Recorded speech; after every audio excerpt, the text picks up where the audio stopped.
से प्रभु रीझ जाते हैं।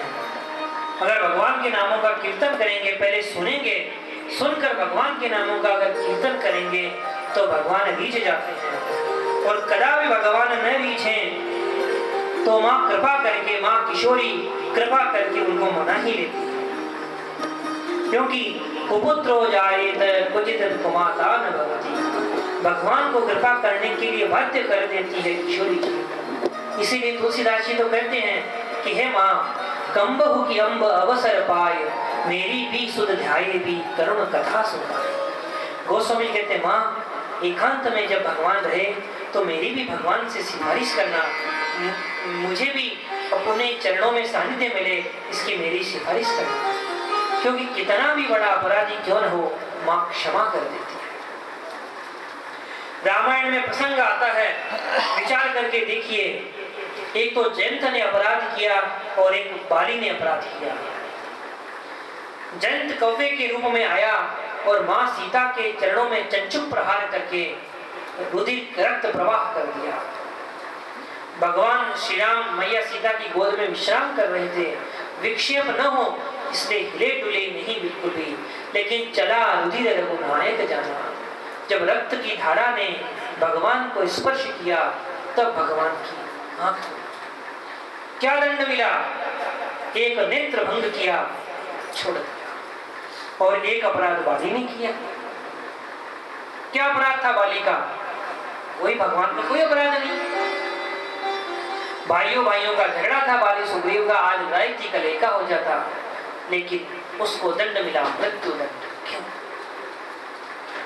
क्योंकि जिस समय में जयंत ने चंचुक प्रहार किया, मां मैया सीता का रक्त प्रवाह हो चला, तो भगवान ने बाण उठाया मारने के लिए, मां सीता ने हाथ पकड़ लिया। अरे आप क्या कर रहे हैं?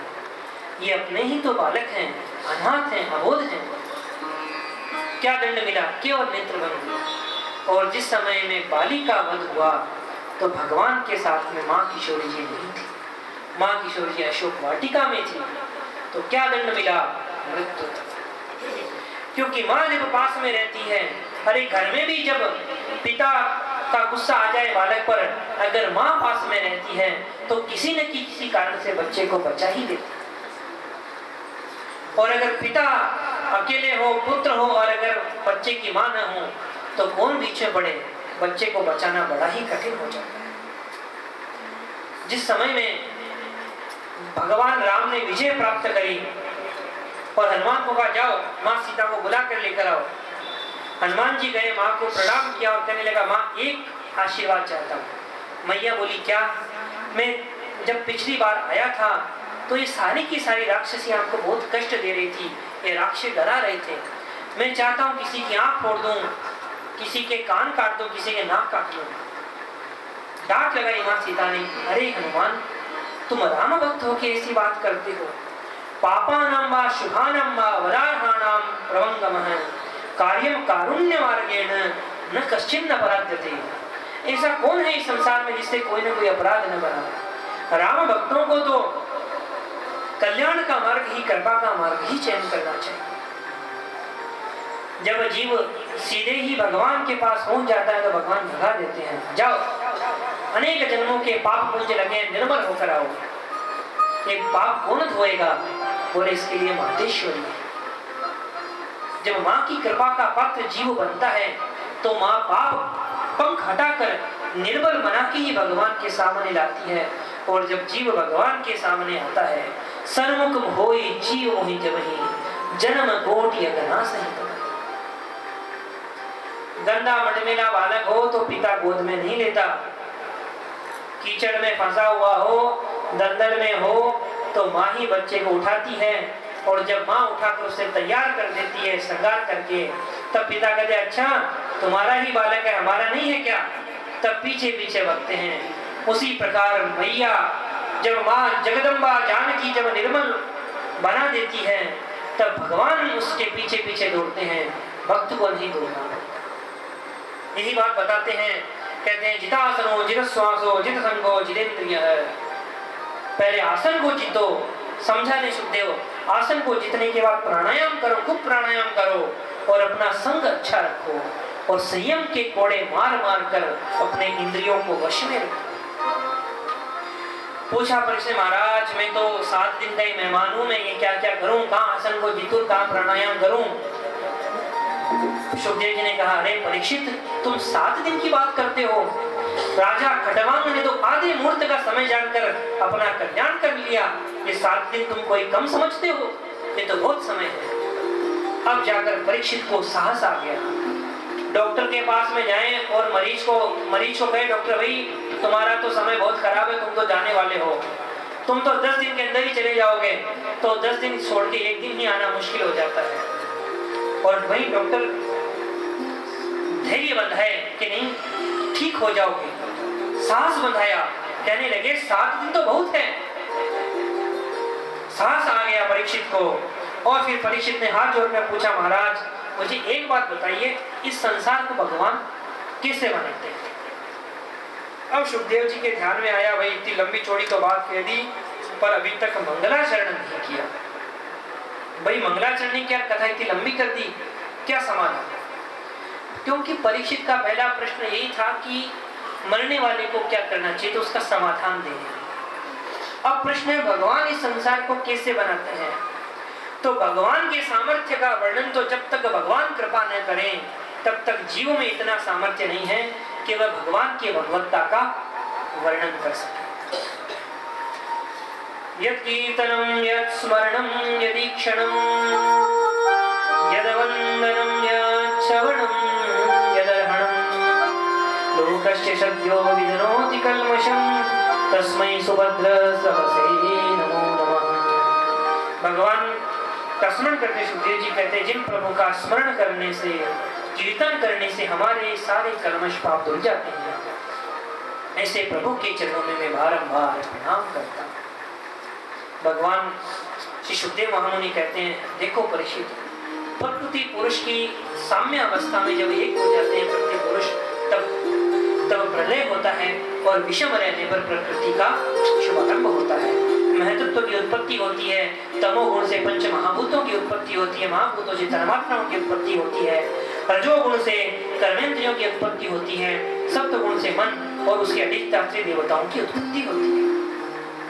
आगे कथा सुनाते हुए कहते हैं, नार माने जल, अयन माने निवास। एक बार शेष सैया पर विराजमान कर दे भगवान नारायण के नाभि कमल से कमल का जन्म हुआ। ब्रह्मा जी ने सोचा कि भाई मैं कौन हूँ, चारों तरफ जब देखने लगे तो उनके 4 मुख हुए, अपना स्थान नहीं खोज पा रहे। सहसा चारों तरफ जल और वायु का आघात था। आकाशवाणी हुई, तप तप, इस पर से सोड़ समय का बीचम, तप करो।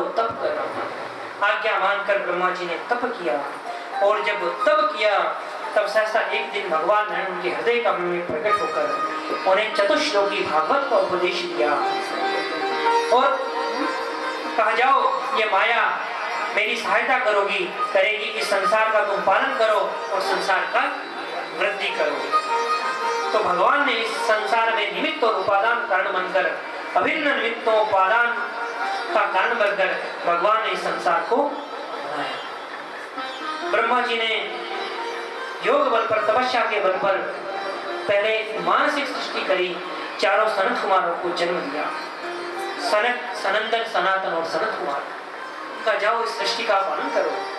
सनत कुमारों ने कहा, देखिए हम तो भगवान का ध्यान ही कर सकते हैं, सृष्टि करना हमारे बस की बात नहीं। कहा नहीं कर सकते, अभी बच्चे हो पर आगे बढ़कर करना पड़ेगा। उन्होंने कहा ठीक है, तुम 5 वर्ष से बड़े ही नहीं। क्रोध आ गया ब्रह्मा जी को और उनका क्रोध ही भ्रकुटी भेदन करके भगवान रुद्र के रूप में प्रकट हो गया। रुद्र प्रकट हुए, पूछा क्या आज्ञा है प्रभु, जाओ सृष्टि का विस्तार करो। रुद्र ने तो डाकिनी पिशाचिनी की इतनी बड़ी भारी सृष्टि कर दी कि वो तो जो पेड़ पौधे वृक्ष जितने भी थे सबको खाने लगे।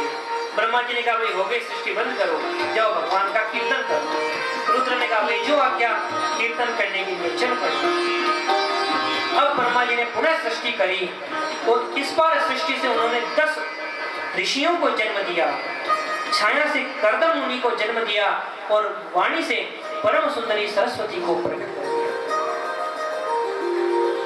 अपनी ही पुत्री में व्यामोहित हुए ब्रह्मा जी फिर उन्होंने अपना ये शरीर त्याग कर दिया और जब पुनः सृष्टि प्रारंभ करी तो वामांग से कन्या और दक्षिणांग से पुरुष का जन्म हुआ, वामांग से मनु और दक्षिणांग से शत्रुपा का जन्म हुआ और यहीं से ही मैथुनी सृष्टि प्रारंभ हुई। स्वयं भगवान मनु शत्रुपा जनते भई नर सृष्टि, यहीं से ही मानसिक सृष्टि का प्रारंभ हुआ। सुखदेव जी ने कहा परीक्षित, उस समय में उन्होंने पूछा हम सृष्टि कहाँ करें, क्योंकि जो पृथ्वी उसका तो हरण करके हिरण्याक्ष ले गए, कहाँ सृष्टि उत्पन्न करें। तो कहा ध्यान किया और ब्रह्मा जी के नासिका रंध्र से ही वराह भगवान प्रकट हो गए। बोलिए वराह भगवान की जय। वराह भगवान प्रकट हुए, नासिका चित्र से निकले और देखते विराट रूप धारण किया और समुद्र में जाकर हिरण्याक्ष का वध करके पुनः पृथ्वी पर लाकर अवतरित कर।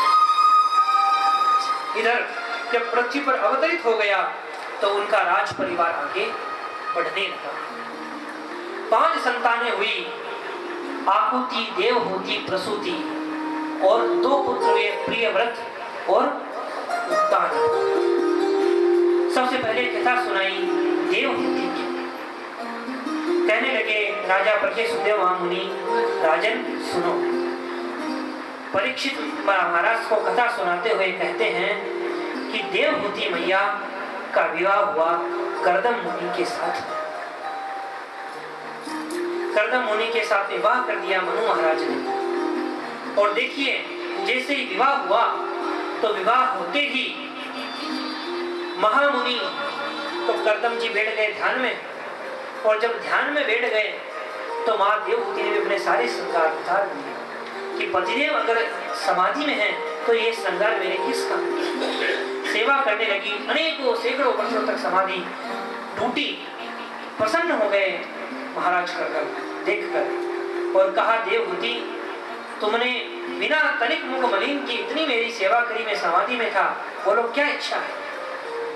एक ही इच्छा बताई, तुष्टो है मध्यमान विमानदाया शुश्रूषया पनमया परया च विद्या। मेरे मन में ग्रस्त जीवन अपनाया है वह तभी सफल है जब हमारे कोई संतान हो।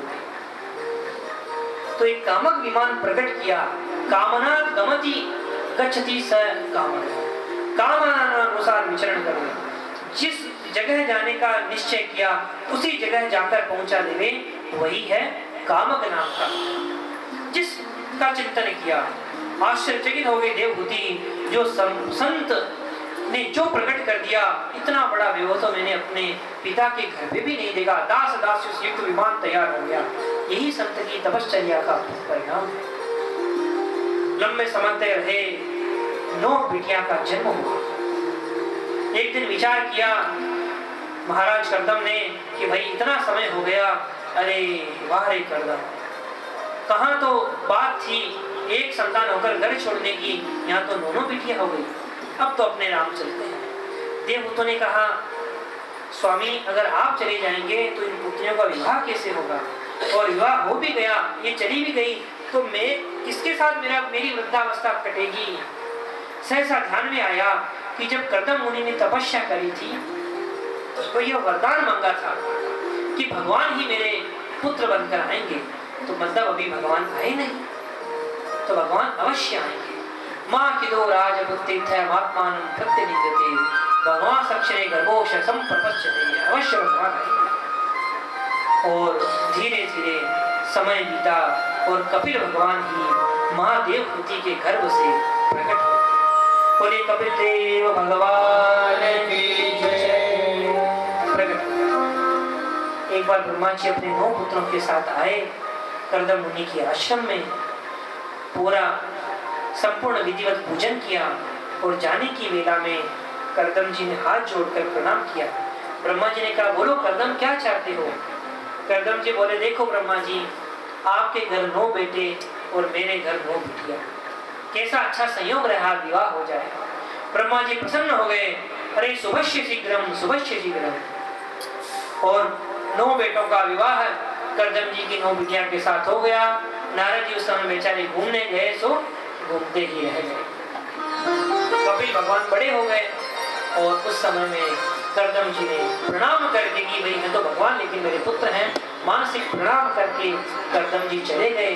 और कपिल देव हमेशा ध्यान में चित रहे। एक बार माँ देवहूति कपिल भगवान के पास आती है और उन्हें प्रणाम करते हुए कहती है, हे प्रभु आप परमात्मा है, मुझे पता है, मुझे कुछ समाधान दीजिए। अब ये जो वर्णन होता है 8 अध्यायों में, उसे ही कपिल देवहूति संवाद है, जिसे कपिलाष्टाध्यायी कहते हैं।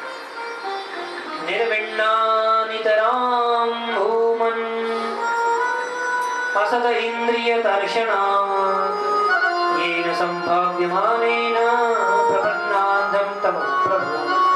हे प्रभु, संसार में जो जितना सुख पाने की कल्पना करे मैंने सब कुछ पा लिया, बिटिया, दामाद, आप जैसा पुत्र, लेकिन फिर भी मेरा मन अतृप्त क्यों है, मेरे मन में शांति क्यों नहीं है।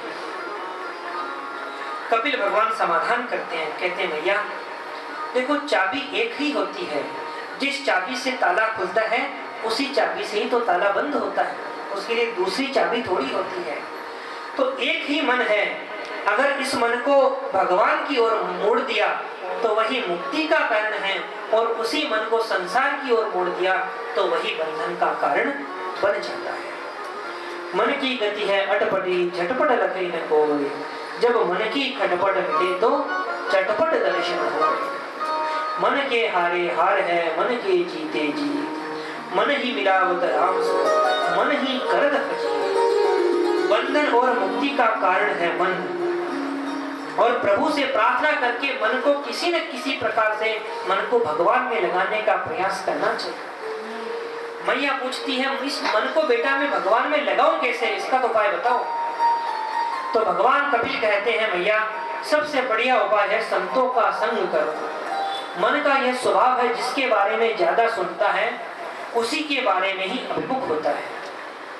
किसी अभिनेता को ज्यादा देखोगे तो उसके दीवाने बन जाओगे, किसी नेता के भाषण ज्यादा सुनोगे तो धीरे धीरे उसी में अनुरक्त होने लगोगे, किसी देशभक्त के साथ जुड़ोगे, देशभक्ति के गीत गुनाओगे तो देशभक्ति के गुण तुम में भी आने लगेंगे।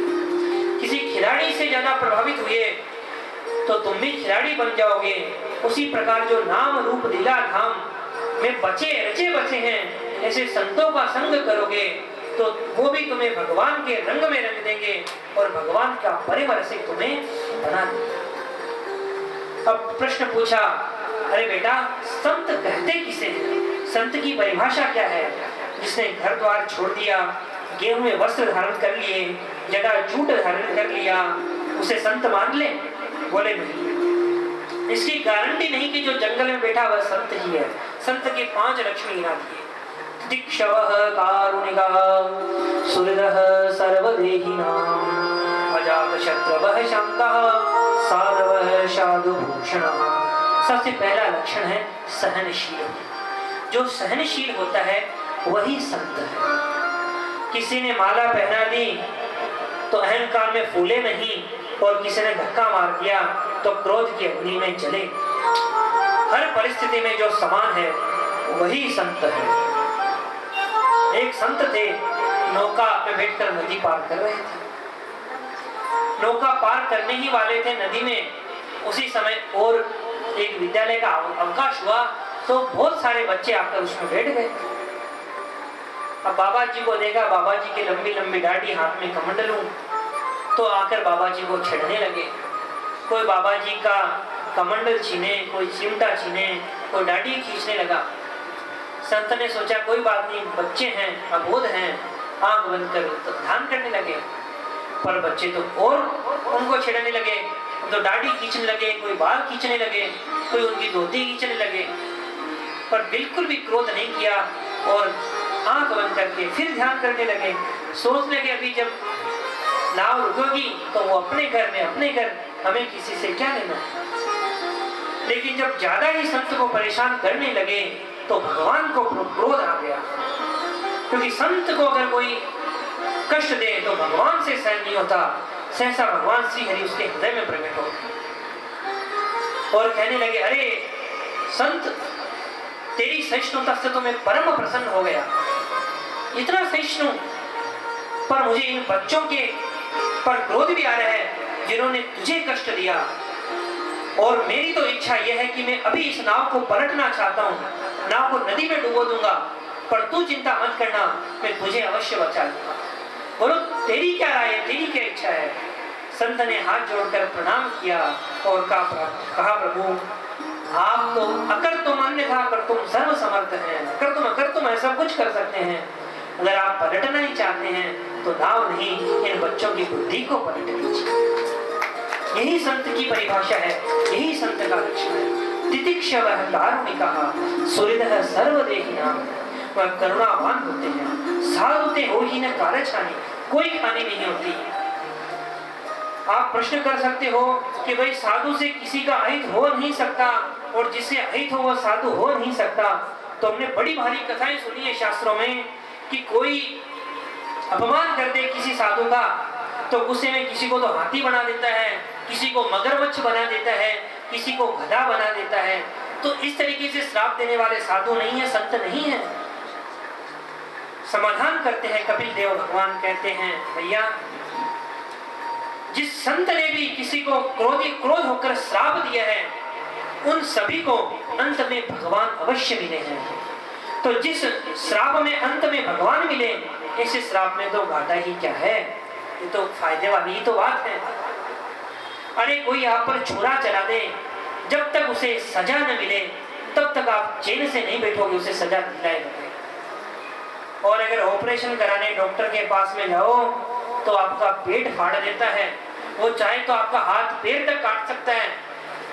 बिल्कुल आत्मभाव से जाकर बैठ जाते हो और उसकी मुंह मांगी फीस भी उसे देते हो, बल्कि वो लिखवा भी लेता है गारंटी कार्ड पे कि मेरी कोई गारंटी नहीं है कुछ हो गया तो। क्यों? क्योंकि भावना में फर्क है। एक आपका अहित करना चाहता है और एक आपका हित करना चाहता है डॉक्टर।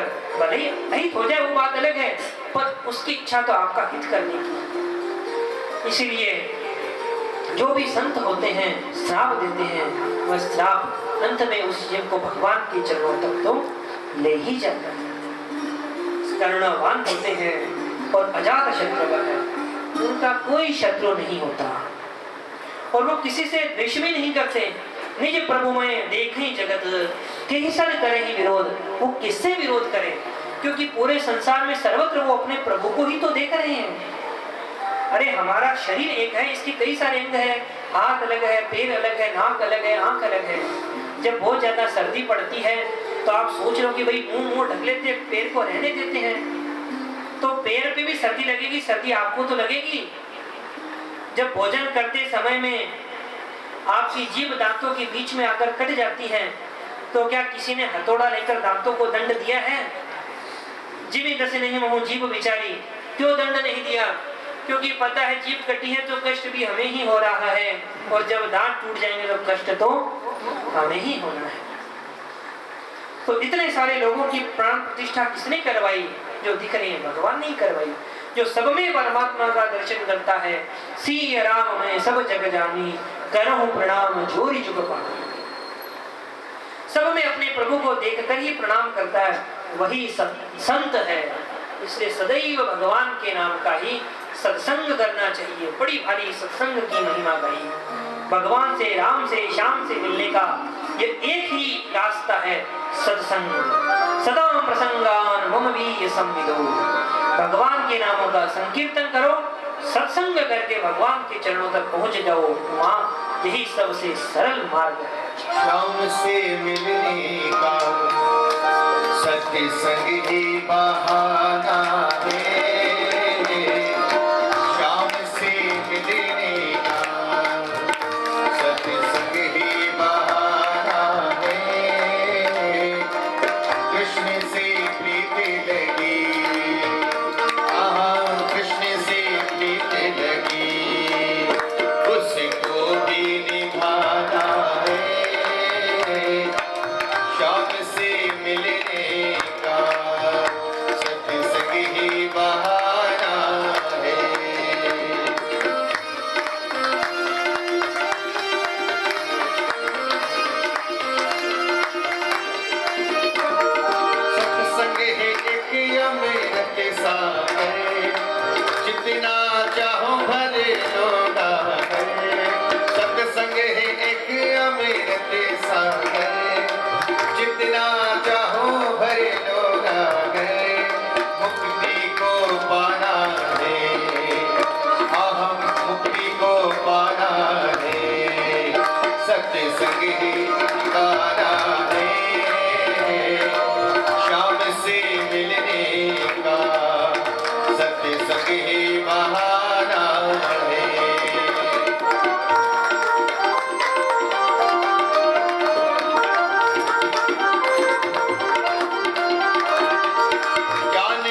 जीवन बचाना